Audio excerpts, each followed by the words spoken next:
J'ai pris le train ce matin pour me rendre au travail et comme d'habitude j'ai sorti mon livre, un livre que j'emporte toujours dans mon sac pour le lire sur les trajets. Je l'ai donc ouvert et à peine j'avais lu une phrase que je commençais à me rappeler les vacances que j'avais passées dans le sud. J'avais donc envie de revoir les photos sur mon téléphone. Je l'ai donc sorti et il s'avère que j'avais quelques notifications sur mes réseaux sociaux.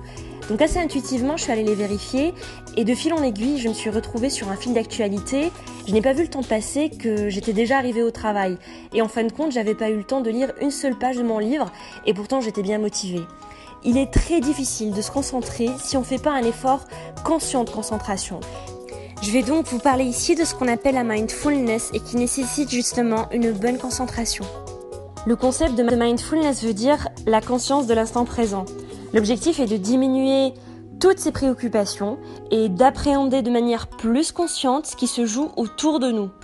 Il ne s'agit pas de lâcher prise, mais plutôt de laisser être. Donc retenez bien ce qui suit. La mindfulness, c'est tout simplement avoir conscience de ce qui se passe en ce moment même, sans souhaiter que la situation pourrait être autre, d'apprécier les bonnes choses sans s'y accrocher, mais d'accepter les mauvaises choses, tout en gardant en tête que tout peut changer. On va voir maintenant pourquoi est-ce qu'il est recommandé d'adopter la mindfulness. Tout d'abord, il faut savoir que ça permet de diminuer le stress. Bon, on a tous connu à un moment de notre vie une situation de stress à cause d'un examen, d'un travail ou même d'un simple rendez-vous. Scientifiquement parlant, il faut savoir que le stress provoque l'activation d'une partie de notre cerveau appelée l'amygdale et par conséquent l'augmentation de la sécrétion de cortisol.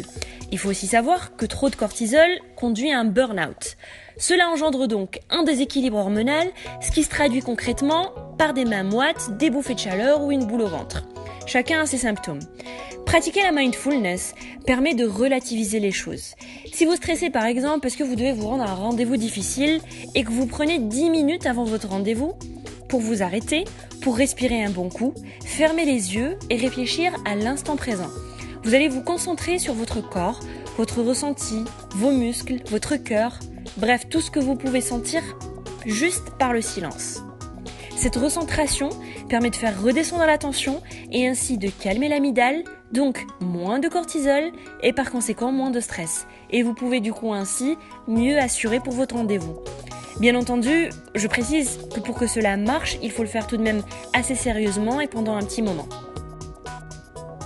La deuxième raison pour adopter la mindfulness est la perte de poids.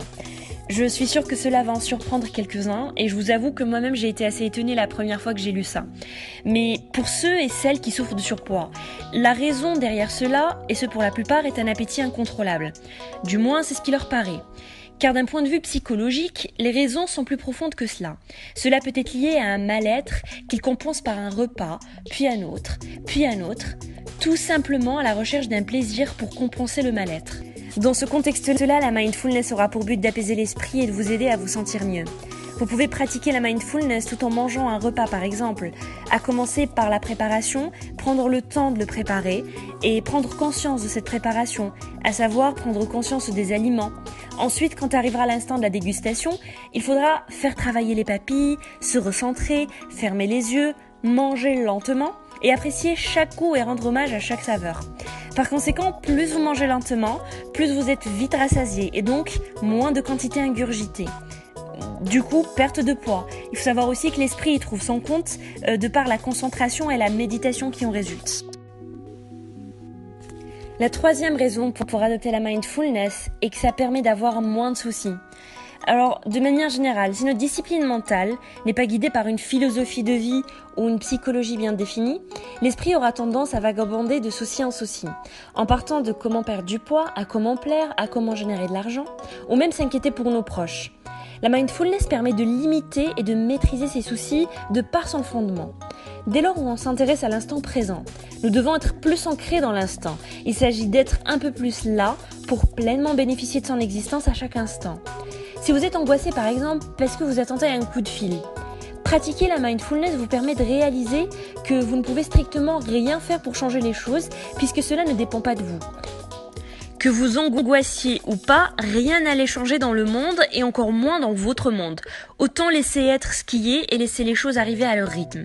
Lorsqu'on pense à son ressenti et qu'on y réfléchit, on arrive à détecter les sources d'angoisse sur lesquelles nous n'avons pas d'impact. Réaliser cela permet d'accepter les choses et par conséquent de moins se soucier de ce qui pourrait arriver.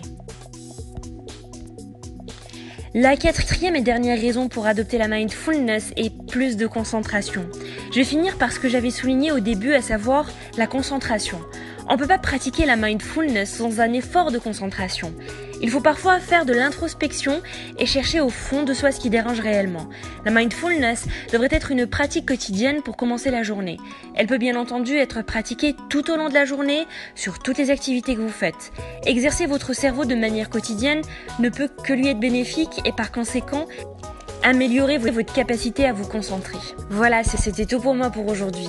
Si ce contenu vous a plu et vous a apporté un intérêt d'une quelconque manière, n'hésitez pas à liker la vidéo et à vous abonner à la chaîne. Merci et à la prochaine vidéo.